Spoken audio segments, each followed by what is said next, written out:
ฮัลโหลสบายดีท่านผู้ชมที่เคารพกันทุกคนยินดีต้อนรับเข้าสู่ช่องที่มีชื่อว่าสโมกสำหรับคลิปนี้ก็จะมาเล่นเกม Army Men ออนไลน์หรือจะเล่นออฟไลน์หรือเล่นผ่านทาง Wi-Fi กับเพื่อนได้หรือจะเล่นกับคอมก็ได้นะเกมนี้เป็นเกมฟรีหาโหลดได้จากทาง Play Store และก็ขอบใจหลายๆที่เสียเวลา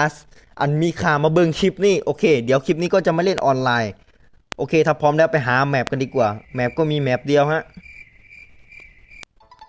โอเคตัวนี้ได้แมปแล้วฮะไปด้วยกันพวกตัวละครทุกคนก็อาจจะคุ้นหูคุ้นตากันอยู่เพราะว่ามันเป็นตัวละครการ์ตูนไม่เพราะว่ามันเป็นตัวละครของเล่นฮะนี่ฮะนำฮะโอ้โหแอบลอยเหรอบักหำแอบลอยเหรออุ้ยตายแล้วเลือดหน้าเลือดตอนนี้เอาเลือดก่อนไปยิงอู้หูต้องแก้แค้นฮะแค้นนี้ต้องสำลักยิงมาดิเอาบาซูก้าก่อนโอ้ยลืมนี่แบกได้ละหำสีฟ้านี่มันโอเคตอนนี้ยิงสีเขียวก่อนตายฮะสีเขียวดับไปแล้วโอเคมันก็จะมี4กลุ่มฮะเป็นกลุ่มสีเขียวสีเหลืองสีแดงสีฟ้าประมาณนี้นะตายฮะได้กำไรเว้ยโอ้ยซอมบี้สัสมาโอเคเอา AK ก่อนตอนนี้ตายเรียบร้อยบักหำมึงนัดที่สองตามมาช่วยเพื่อนโอ้ยตายฮะส่งน้ำหน้าโอเคเรียบร้อยดับไปแล้วเพื่อนกูไอ้ห่านี่นะสีเหลือง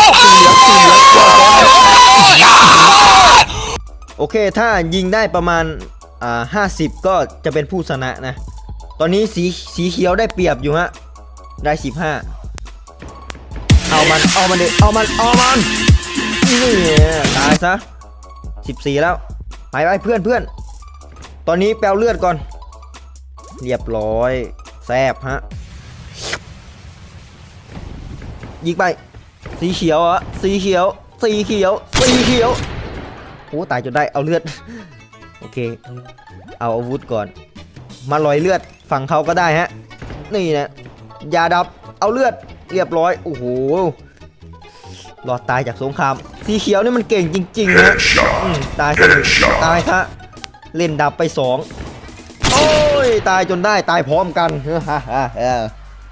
เล่นเกมมันต้องมีอินเนอร์กับเกมฮะต้องอินไปกับเกมนี่นะโอ้โห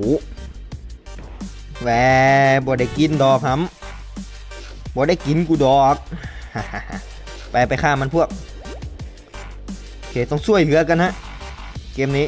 เอา AK ก่อนเรียบร้อย AK นี่เป็นปืนที่ไวนะนี่สีฟ้าตายจนได้ฮะไอพวกนี้มันเล่นเก่งหรือกูเล่นกากวะไอห่าเอาบาซูก้าก่อนแดยากนะเกมนี้ฟ้าอุ้ยไอนี่อีกแล้วต้องแอบไปฮะต้องย่องไปเอาบาซูก้าหยิบขึ้นมายิงเข้าไปโอ้โหได้ฮะช่วยเพื่อนเอ้ยมาแล้วไปหนีจุดนี้เป็นจุดรวมหัวจุดนี้เป็นจุดรวมตัวจุดตรงกลางนั้นก็เป็นจุดรวมตัวผู้แม่นปืนทั้งหลายฮะยิงไปฮะสีเหลืองโดนแล้วโอ้บาซูก้ามาสีเขียวเก่งกันจังนะ34แล้วไอ้ห่านี่นะนี่ไปบาซูก้าเหรอบาซูก้าตายสมน้ำหน้าสีฟ้าลุยมันมาต้องไปแก้แค้นไปช่วยพวกด้วยมาช่วยแล้วเพื่อนนี่แหละสีเหลืองตายอะโซนน้ำหน้าโอ้ยดักไว้โอ้ยสีเขียวจะ40แล้วสีเขียวต้องชนะแน่ๆว่ะนี่เรียบร้อยไปด้วยกันฮะโอเคไปด้วยช่วยกันไปฮะ เอาสีเขียวเอาสีเขียวก่อนสีเขียว Are you recording? โอ้ย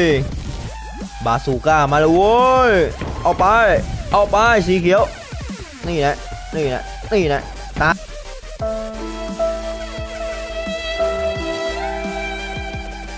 ไอ้ฮ่าแกได้แล้วเว้ยได้40แล้วต้องนำสีเขียวให้ได้ตอนนี้มาเก็บสีเหลืองก่อนสีเหลืองนี่นะ43แล้วเว้ยโอ้48แล้วสีเขียวมันจะชนะ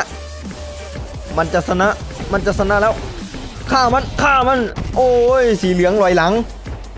เคจะแพ้แล้วอีก2ครั้งสีเขียวก็จะชนะยิงไปยิงต้องนำฮะมา47แล้วจะนำทันเอาเปล่าหรือพวกมันจะชนะสีเขียวชนะจนได้ฮะ